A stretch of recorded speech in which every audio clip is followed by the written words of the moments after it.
Today on the Take On Board podcast, I'm speaking with Katie Constantinou about onboarding new directors. Before we start the podcast today, I'd like to acknowledge the traditional custodians of the land on which we record. For me, I am on the unceded lands of the Wurundjeri people of the Kulin Nation, and I pay my respects to elders past and present. I also acknowledge any First Nations people who may be listening today. I acknowledge their continuing connection to land, waters, skies, culture and country. I support Voice, Treaty and Truth for Aboriginal and Torres Strait Islander peoples, and I understand, and I encourage others in the Take On Board community to do the same. Now, let me tell you about Katie. Katie is on the board of Harbison, an aged care organisation in regional New South Wales. She also sits on a couple of committees, the New South Wales Justices Association Southern Highlands branch and the BDCU Grads Committee. She's formerly been on the boards of Wingecarribee Adult Day Centres, a not-for-profit service that provides social opportunities within a group setting for older people and people living with dementia.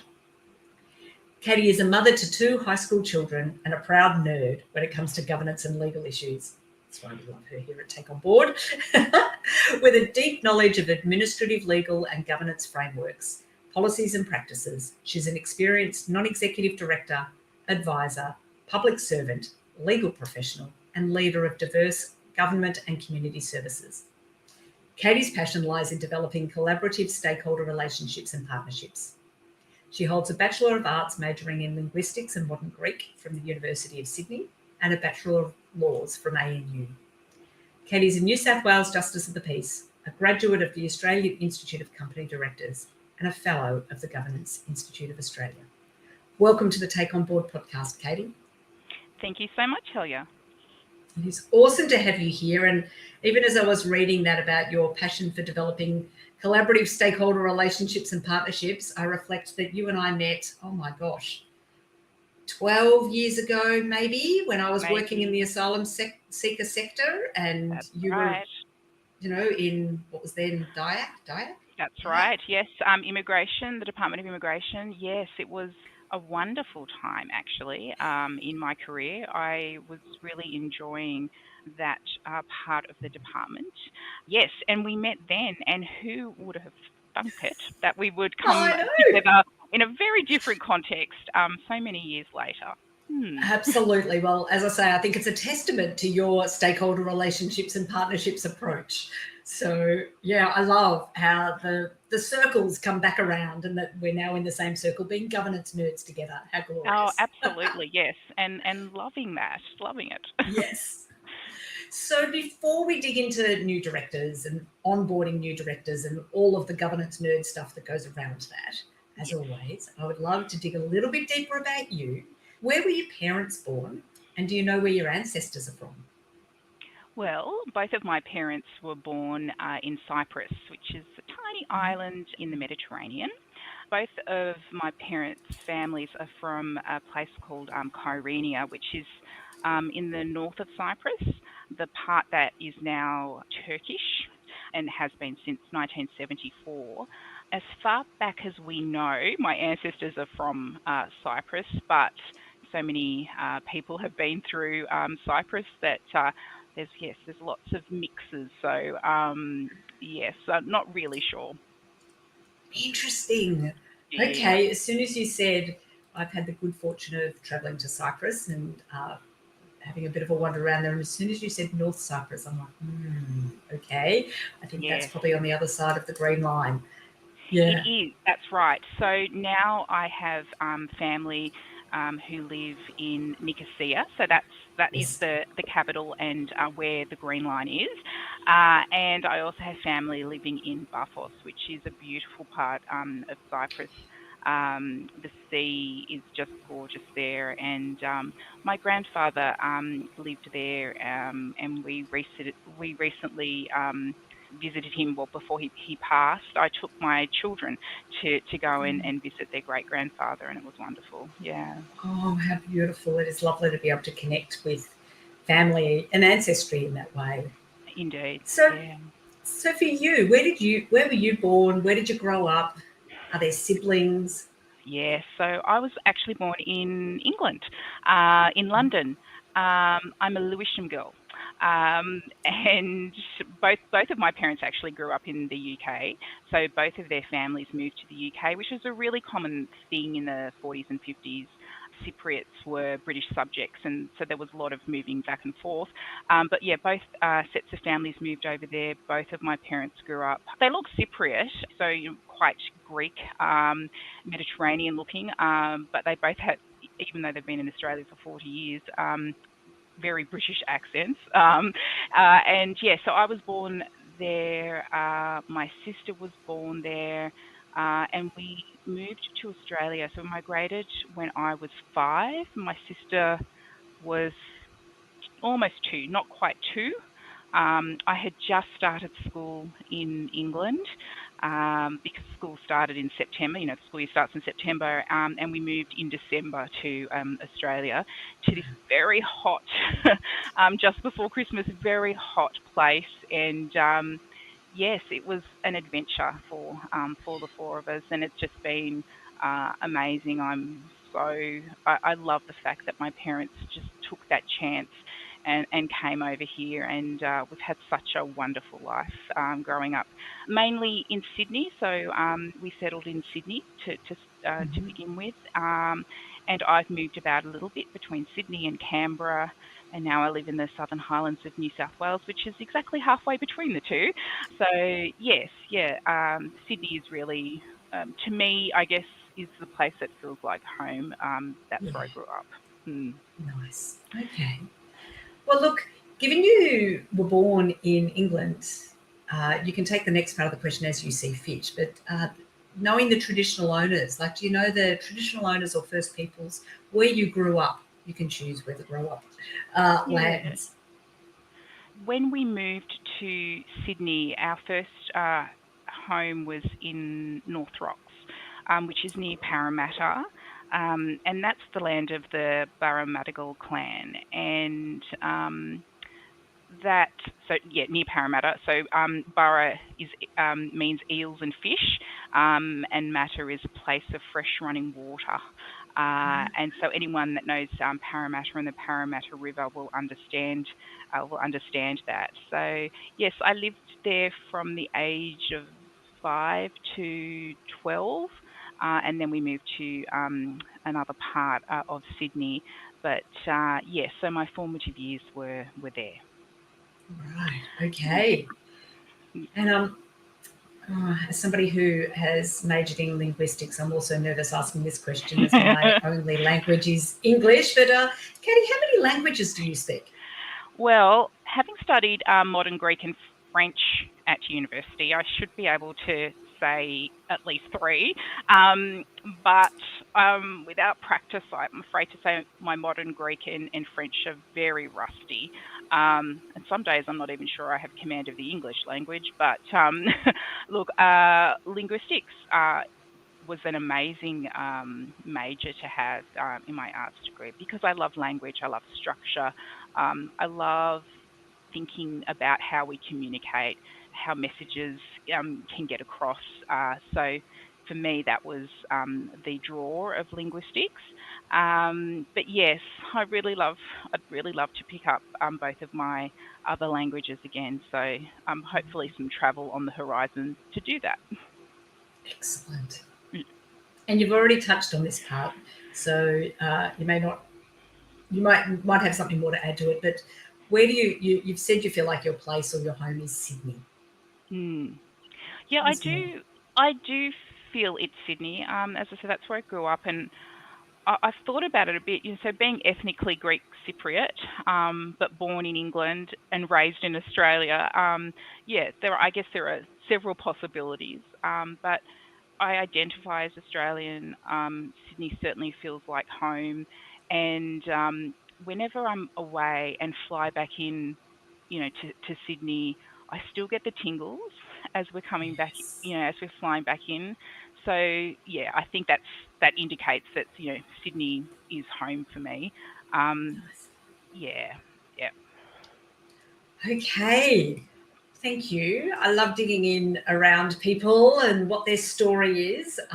It's, and I often get feedback on the podcast that people listening in also love hearing a bit more of the story as well. So thank you for sharing a bit of the story of Katie Constantinou. Thank you. And now let's put our governance nerd hats on. Oh, yes. Onboarding new directors. Mm. Such an important thing for boards to consider. Where should we start the conversation about onboarding new directors?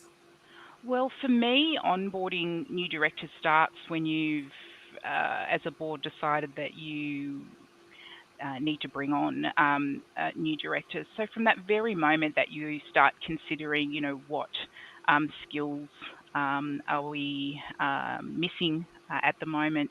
What skills do we need? How are we going to attract people to this role? So the recruitment process and right through to appointment as a director, and then supporting new directors into their role, depending on their prior experience as directors, and also prior experience in the sector that we're working in as well. We do like to support new directors to understand the sector a bit better. So yeah, really starting from saying, right, we have a role and we need to fill it.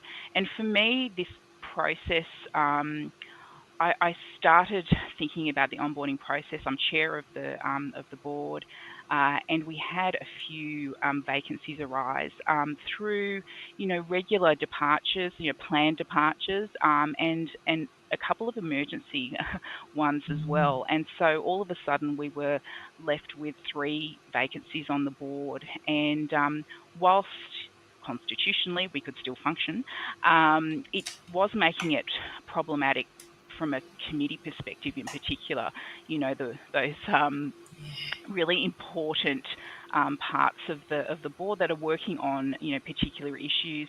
When you lose a couple of people, that's really starts to be impacted. So for me, yes, it was thinking about that process and having to do it in quick succession for a few different people.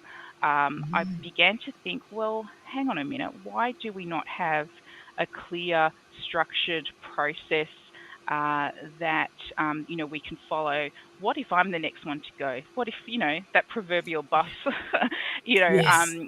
hits me and somebody else has to pick up this process? So we didn't have one. We didn't have a process, a streamlined process, a process that was in writing. It was passed down from chair to chair, secret chair business. But yes, that's obviously not the best approach. We really needed to think about having something that was consistent, and a process that could be picked up, as I said, by others. And so that's where we started recently with developing an onboarding process. Awesome. Okay. Love it when there's a live story to be told around it as well. So why don't you tell us the story? So you've come to this realization, I guess, that there needs to be a process put in place for onboarding. There's a need to bring on extra people. Talk us through, tell us the story. Well, what had previously occurred with our board, so, a relatively small not-for-profit organisation in a regional area, people had been introduced to the board through other directors' networks. That seems to be, how people join the board in the past. But because we had a few vacancies at once, we couldn't necessarily rely on that network to deliver, the number of people we needed, but also to address the skills gaps that we now had. And so we actually went out and advertised for directors for the first time.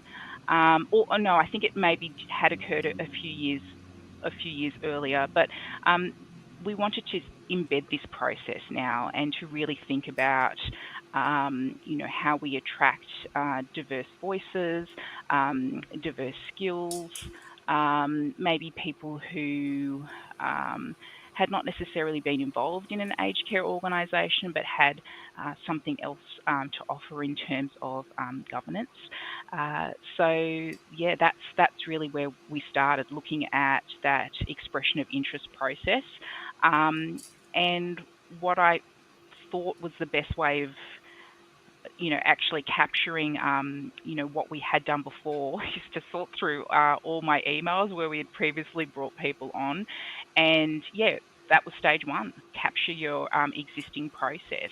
So that's what we did, and started to look at where the gaps were. And I spoke to the directors who were most recently appointed to the board to say, give me some feedback about your onboarding process, about how you were brought on to the board. What worked, what didn't, what do you think people might need to know about the organisation, if they aren't part of a directors network who can sort of, whisper in their ear about what it's all about. And I started to collect some really great feedback through that process, developed an expression of interest template, and went from there. And now I have a onboarding process table that has 8 steps, and against each step I have a box, of actions and responsibilities. And then the third column for each step is, who's responsible for that. And I should note, I really want to note here that I had access to the people and culture manager of our organisation, and she was wonderful. Of course, didn't do this alone, and I recommend that you don't do this alone. Talk to somebody who has a recruitment background or HR background, if that's possible in your organisation.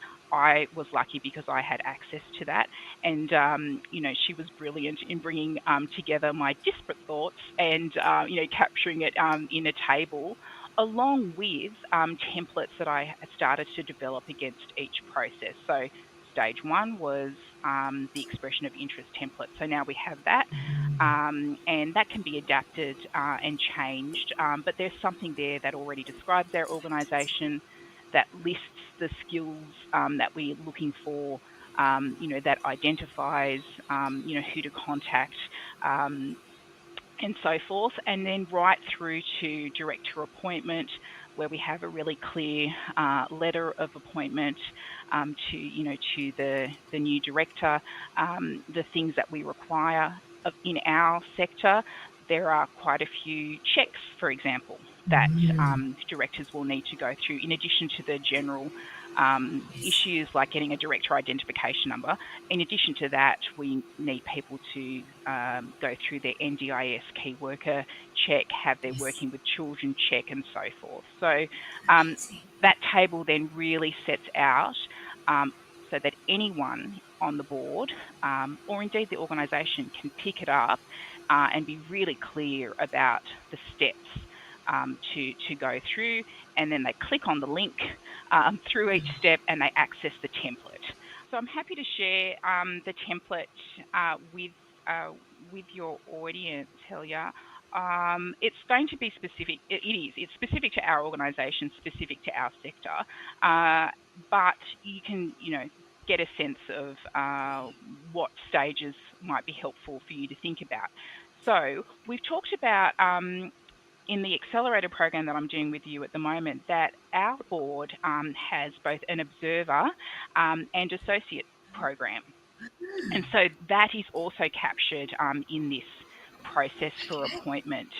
So do you want me to talk a little bit about those? I would love that. So there's 2 things I want to cover off on. Take them in whichever order you like. I would love to hear what the 8 steps are, because you've got this 8-step program. So I'd love to hear the 8 steps. And yes, I would love you to touch on the observer and the associate kind of model, I guess, that you've got in place. So Perfect. Start with whichever place you think is best.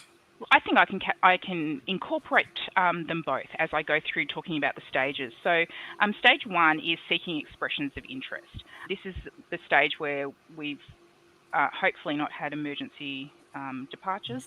But after a periodic review of the board skills matrix, or in response to a director resignation, we'd go out with the EOI, and as I said, we have that link to a template with a board vacancy. Then we review any CVs that come in and other documentation that's requested in the EOI, and make some initial contact with the applicant. At the moment, the responsibility for that sits with me as chair. That process is actually changing. So I should also say that this process is, it's a live process too. It's going to change over time, depending on your committees and so forth. So it may not be the responsibility of the chair, but again, there is a column that says who's responsible, so that it is clear whether it's the chair or the Nominations and Remuneration Committee, for example, on your board. Then the second step is interview and introduction. So there'll be an initial meeting held with the prospective board member and the chair, and also the deputy chair might be invited, or one of the committee chairs may be invited as well. And then we arrange a tour of our homes. So people are now getting some context to the organisation and where we're working. The lands of the Gundungurra people, very beautiful lands, and get some context around the services that we deliver, our people, so our staff, our residents and families and so forth. And also at that time, we do an introduction with the CEO, just again for context. Once that process is done, and assuming that people are still interested and not scared away after spending an hour or so with me, we will confirm the person's qualifications, and then send them copies of our constitution and other relevant board documents, for example, our board charter. Again, contextual information. And then step 3 is an observer invitation. So assuming everyone's happy to proceed, I will go to the board, give a brief introduction of the meeting I've had, the person, their qualifications, and how I think they might fit onto the board and which committee they may fit on, and make a recommendation that we should invite the prospective board member to join as an observer. If the board agrees, then we extend that invitation, and at the next board meeting, the person will come along and sit, and it is really just observation. So it's not there to contribute or, of course, make decisions, but you're there to listen and get a sense of who we are as a board, how we operate, how our agenda runs, our communication styles, everything.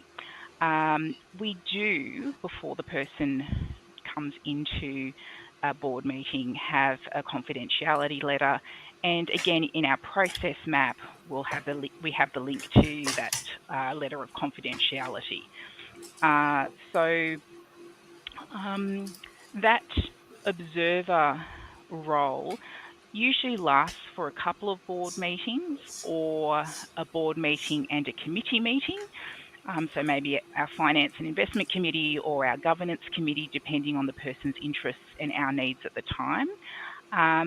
They'll come along to a couple of those meetings, and then the board will consider whether we should invite the person to join as an associate. So that's the next stage of our process, of our appointment process. So the board has never said no, actually, at that point. So we've actually been quite good at, assessing people up until that point. So the board has always said yes, but some observers have said no. They don't want to proceed. And that's perfectly fine. That's the purpose of, this process. It may be that board itself or the organisation is completely different to what they expected. It may be that they've realised that the time commitment is something that they just cannot fulfill.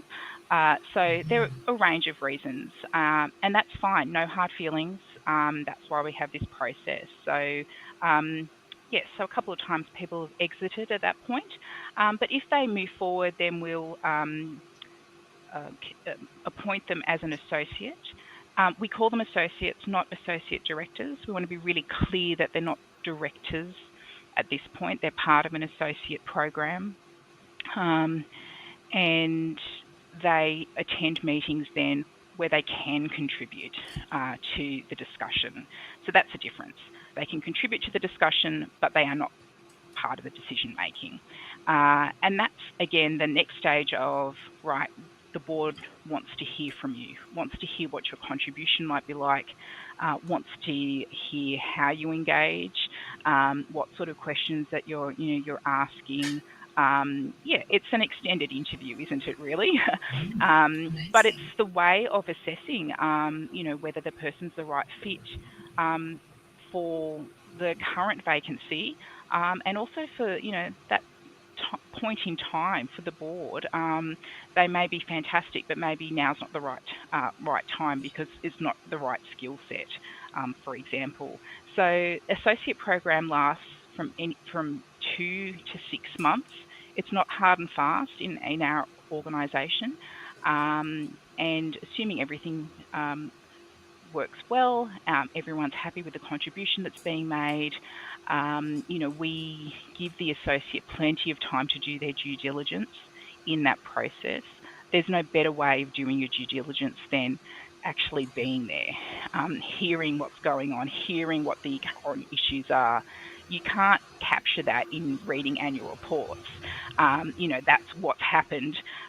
Being in board meetings, tells you what's actually going on now, what's of concern to the organisation at this point in time, what the plans are for the future.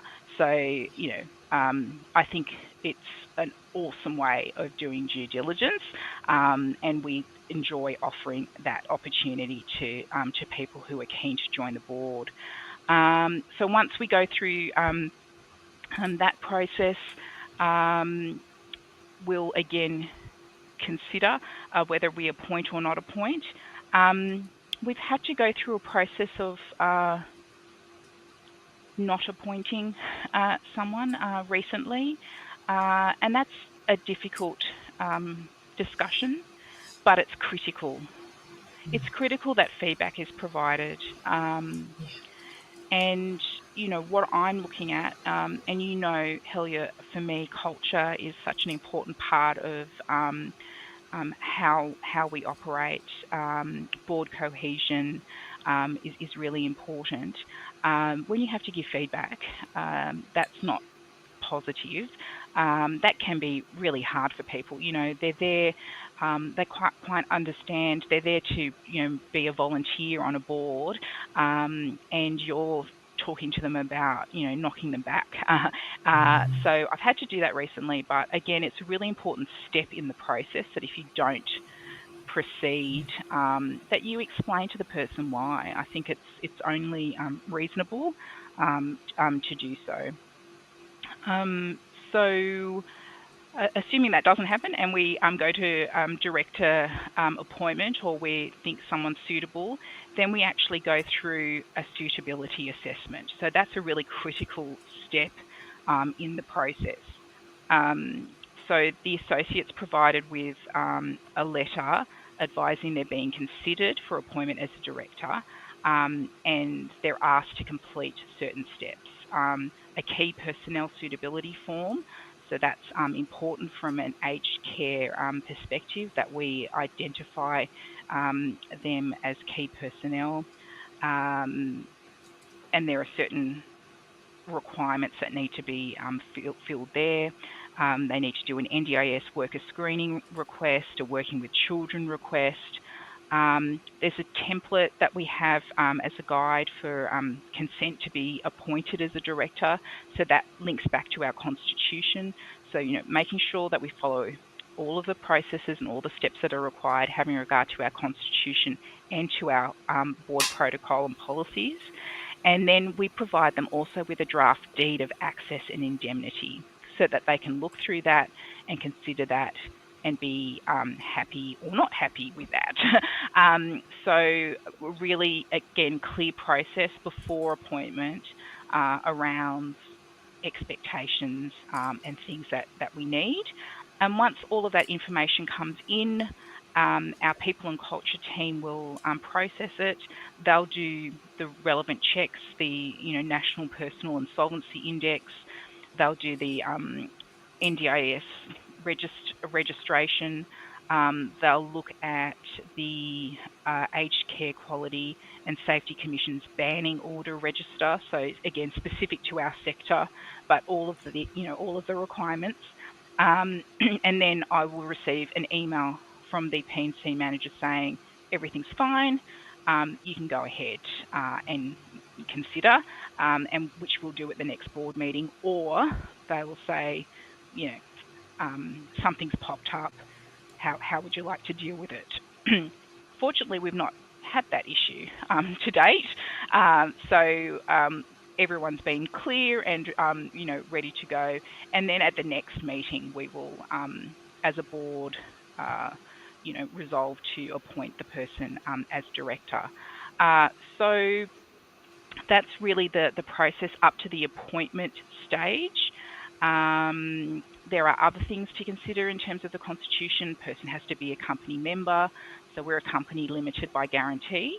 Person has to be a company member before they can be appointed as a director. So again, just those requirements to make sure we go through and they're all listed so we don't miss anything. And then appointment occurs. Everyone celebrates. We filled a skill gap. Wonderful.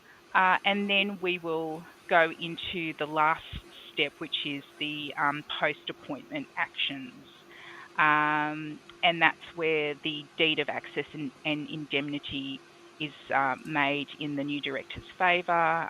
They get a copy, we get a copy. And yes, so that's done. The new director's added to persons responsible list on the ACNC register. The new director's notified as key personnel for the Aged Care Commission. So, just being really clear about what we need to do on each occasion. And then the last one, which I love, is we get the headshot for the annual report.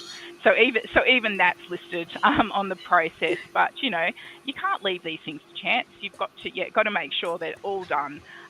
So I'm certainly happy to share that process.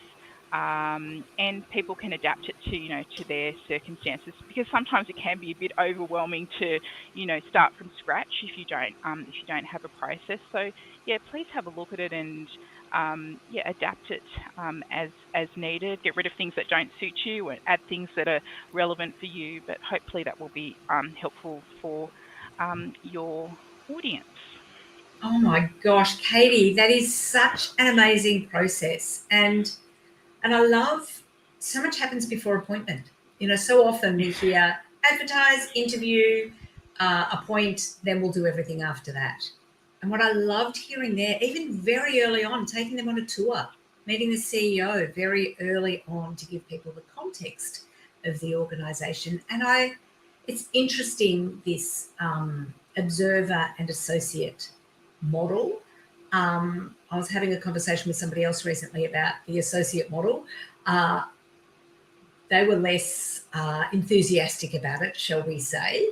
But it's actually, it sounds like in your context, actually just for interest's sake. So do you always have, is it just part of the onboarding? Like generally for your board, would there be observers or associates around the board table, or is it just part of this onboarding process? It's just part of the onboarding process. Amazing. So Amazing. We only do that in the context of bringing on a new director. And look, I get the argument that about the associate role, but I do think, certainly for an organisation such as ours, a for-purpose organisation, that it is important to have more time to consider. There are so many responsibilities and obligations, and that they're constantly changing in the aged care sector. They're constantly changing in governance, Yes. So it's really important that people understand what they're getting into, but It's also, awesome. is this the right organisation for them?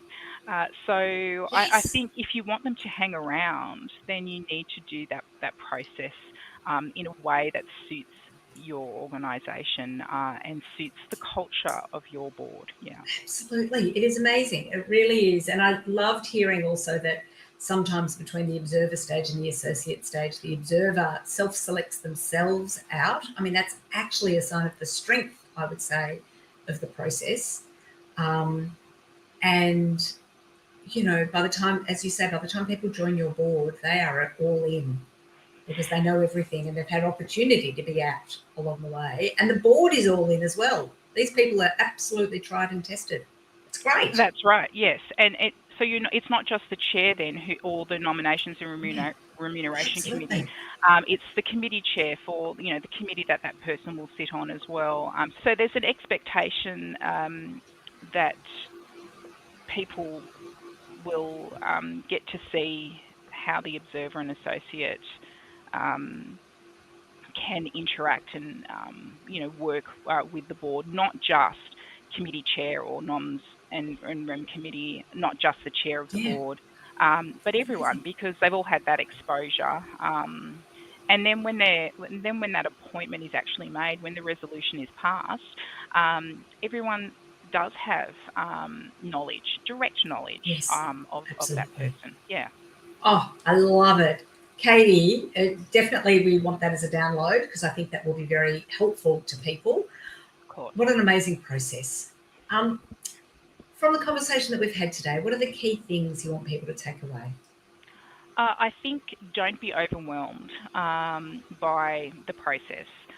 Yes, there are quite a few steps to go through, but just think, um, let's capture our current process and don't do it all yourself. So even if you don't have access to a people and culture manager in your organisation, talk to the recently appointed directors.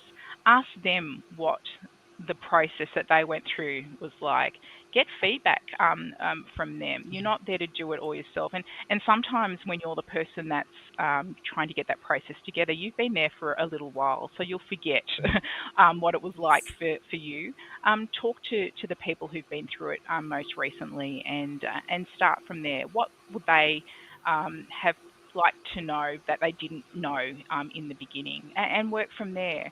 And if you're for-purpose organisation, get them into your organisation to see the services that are being delivered, to see how the buildings look, how the staff are working, how your clients are receiving services, because you really don't get it unless you can see it and feel it for yourself. And I think that if that's not offered to you as part of an onboarding process and you're someone looking to join an organisation, then ask that. I Yeah, think that is a really important way of understanding what you're getting into. And you could love it, or it could be completely different to what you thought it might be. And that's really important to know, as soon as possible.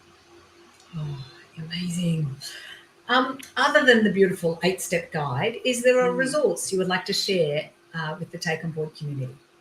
There is a resource. So there's a podcast that I will send you the link for. It's called The Key to Director Onboarding. And I think, just having a listen through that breaks it down in Yes. terms of the steps as well. As I said, don't be overwhelmed by it. The more you invest now in getting this process right, the better the process will be the new people who are coming on board, and also they'll be the right people for your board, Yes, because they'll understand how you operate, what your culture is, what you're all about from day one. And that's what we all want when we're bringing on new board directors.